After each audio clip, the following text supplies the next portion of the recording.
Louisville, Kentucky, 502. Louisville, Kentucky, 502.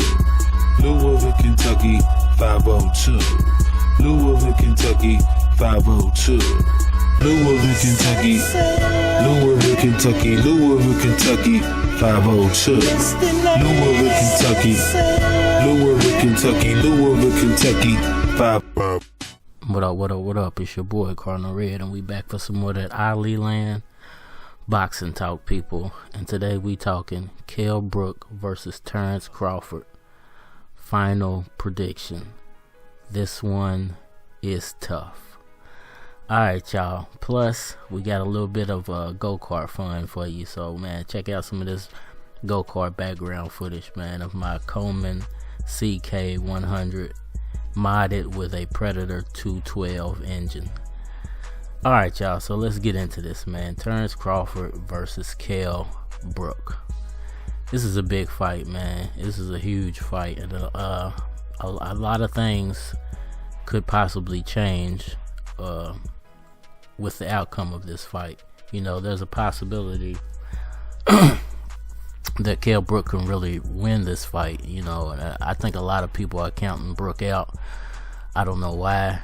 You know, he's a proven fighter. He's a proven welterweight champion. He's been there, done that, moved up, didn't have great success when he moved up, but I will say one thing, he got beat, and it wasn't like a beat down. He didn't get knocked out or anything, but it didn't look good. You know, it didn't look good for Brook in the fashion that he lost when he moved up to 150 pounds.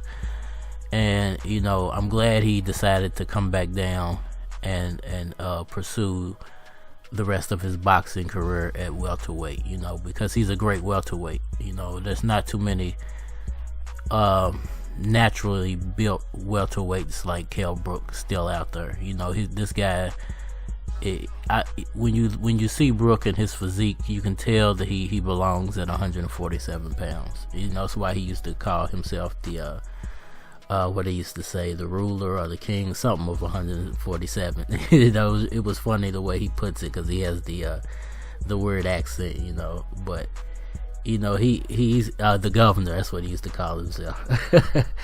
I'm the governor of 147. That's what he used to say all the time. But you know, he's the governor of 147 pounds, man. He belongs at 147 pounds. He's a great fighter at 147 pounds. And I think he still has a lot to prove at 147 pounds welterweight, you know. And this is his opportunity. He's I think when he moved up in weight, there were a lot of fights that could have been made in that time frame for him as far as welterweight fights go. And I think it was kind of a distraction away from where he should have been at, you know, which is remaining the welterweight champion. You know, he came back, excuse me, he came back down to welterweight after losing at 150 pounds, and unfortunately he lost again to Earl Spence Jr. And you know, it didn't look good again, you know, when he came back, because I think for Brook and a guy who belongs at welterweight, I think putting on the extra pounds and then dropping back down, it stunted his growth a little bit at 147 pounds, because when you put on weight and you move around and your body gets used to carrying a few extra pounds, and then you drop it really quick and you try to do the things that you once did, it takes a while for your body to rebound and fall back into place, and for your body to be able to do the things that you were doing before you put on all the extra pounds. You know, you can't go from 200 pounds to 170 pounds and think you're gonna move like a guy who's been 170 pounds the majority of his life. It's just not gonna happen. You're gonna have to slowly move into that. And I think for Brook, unfortunately, when he went up in weight and he came back down, he just came down too fast. He actually, even though he doesn't belong at 150 pounds, he should have fought one more fight at 150, just to how can I put this? because when he left 147 pounds and went straight into 150, and I think it was like it might have been 154 or 155. I can't exactly remember. But when he did that, you know, he went up. He came from 147, where you're used to cutting weight at 147 pounds, and he went up to 100 whatever, 50 whatever, and now you're used to retaining weight, you know, and retaining water and stuff to make yourself heavier, and then you shoot right back down. I'm telling you, it does something to your body, and your body just can't react as quickly as you might think, or as quickly as you might want it to. So I think that was a big mistake on his part, you know, just going up and then coming straight back down. He should have just stayed there, because if he would have stayed there, his body would have got used to that 150 pound frame, and then he could have just cut fat, because when he went straight back down, he wasn't cutting fat, he was cutting water weight. You know, basically he was dropping whatever water weight, and that makes you extremely dehydrated. And I'm pretty sure when he went back down and fought Spence, that he was probably extremely dehydrated because of cutting mostly water weight to make 147 pounds again. So with all that being said, you know, man, this is a tough fight to call, because I know everybody wants to go with Terence Crawford. You know, he's the up and coming fighter. He's the best guy under the top ranked banner at this point. You know, Vasyl Lomachenko got beat, and I can't name, other than I'm not sure if Teofimo Lopez is signed to top rank, but I believe he is. I believe that was a top ranked fight when he fought Vasyl Lomachenko. So I believe Teofimo. So I guess you can say Teofimo and Terence Crawford are the biggest names on the top rank, and then you got Vasyl Lomachenko with whatever he has left of his boxing career. But you know, this is there's a lot at stake with this fight to me, because I feel like if Kell Brook wins, it definitely sets up a matchup between Brook and Pacquiao. I think we're waiting for this fight and the Errol Spence Danny Garcia fight to happen before Pacquiao's going to announce who he's actually going to fight in the beginning of 2021.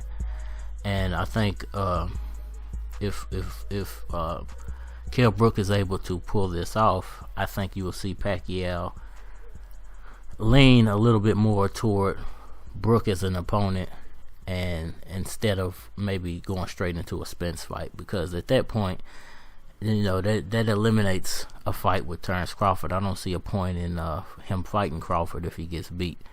You know, Kell Brook will hold the belts that Crawford currently holds, and it would be more enticing and lucrative, and it would be more of an accomplishment for Pacquiao if he fought the champion and unified with the champion.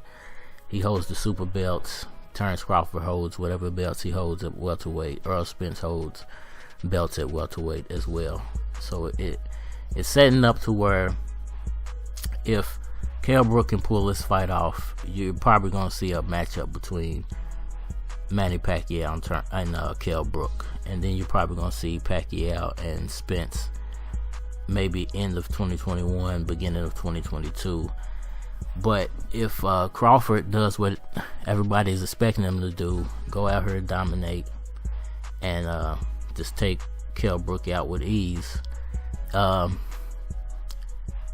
not sure which way would you guys think it would be best for Pacquiao to go. If he beats Kell Brook, dominates him, knocks him out, do you think it's a safer route for Pacquiao then to choose, well, let me go fight Mikey Garcia first, then see if Terence Crawford and Errol Spence actually fight each other?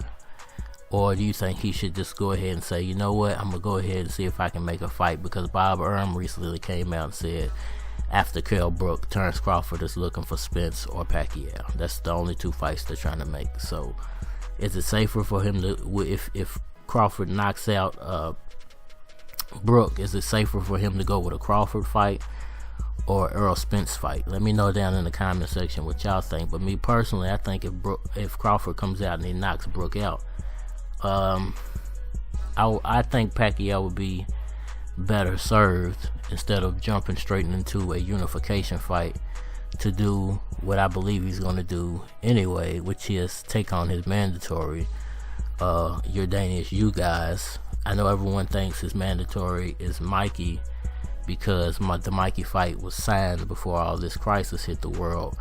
But the problem now is, a few months later, since that Mikey fight didn't happen when it was supposed to happen, and you guys is the WBA regular champion, he's now the #1 contender for Manny Pacquiao. So like I said, man, every fight throws a ripple into the ocean that is boxing, and into the ocean that is these divisions.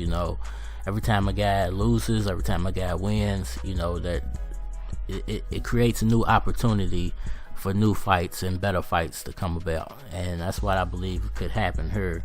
I think Brook has a real chance of throwing a monkey wrench in everything, and really making his name known if he can take Terence Crawford down. I feel like he can. I'm not taking away anything from Terence Crawford.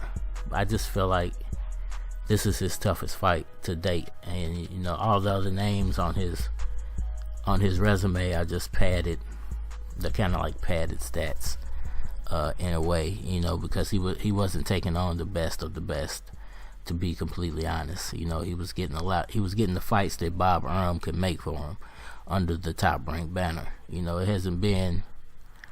haven't seen Terence Crawford cross the ocean and go over to PBC yet. We haven't seen him face up with anybody other than Top Rank fighters, and I believe a couple of the fighters that are on the zone. Other than that, they've just been kind of get them as they come type of fights, man. And I think this is the first opportunity that we get to see what Terence Crawford is really made of, and I think this is the perfect opponent for him in Kell Brook. I think Kell Brook brings a lot to the table. I think Kell Brook is capable of beating Crawford. And I think Kell Brook is if he does beat Crawford, he's setting himself up for something really big in the sport of boxing, man. As far as later on down the line, let me know what y'all think, man. Is this fight as big as I'm making it out to be? Because I think it is. I think it shapes the next year, maybe year and a half in the welterweight division, because unlike the Errol Spence Danny Garcia fight, there's a lot at stake in this fight. I don't see Errol Spence having a lot of trouble with Danny Garcia, to be completely honest. But I see Crawford taking Kell Brook a little lightly, and I see Brook maybe being able to capitalize off Crawford not taking this fight very seriously, and thinking Kell Brook is a shot fighter. Let me know what y'all think down in the comment section, man. Is this a tough fight for Terence Crawford? Is Kell Brook actually capable of winning this fight, or is Kell Brook a shot fighter at this point? After he moved up in weight, was that just too much? Did he take too much punishment? And the fact that he's been off for so long, is that going to play a major role in his comeback? With all that being said, man, this is your boy Cardinal Red. I hope y'all enjoyed the background footage, man. I'm sorry it's a little shaky and a little weird. I just got a new not GoPro, it's a GoPro knockoff. It was something cheap I could pick up real fast, so that's what I used to take the footage with, and I didn't set it perfect. The last GoPro knockoff I had the lens set up a certain way so it wouldn't do this, and I turned the fisheye off, but on this one I just forgot to do it, man. But let me know what y'all think about that, man. Hit that like button for me, please subscribe, tell a friend, tell your mama, tell your daddy, tell your auntie, your uncle, your dog, your cat about Ali Land Boxing Talk, and Cardinal Red does it all. Come by, hit that like button, please subscribe, man. We're trying to grow the platform and bring you guys the best content possible. It's your boy Cardinal Red, and we out of here. Louisville, Kentucky, 502. Louisville, Kentucky, 502. Louisville, Kentucky, 502. Louisville, Kentucky, 502. Louisville, Kentucky, Louisville, Kentucky, Louisville, Kentucky, 502. Louisville, Kentucky, Louisville, Kentucky, Louisville, Kentucky, 502.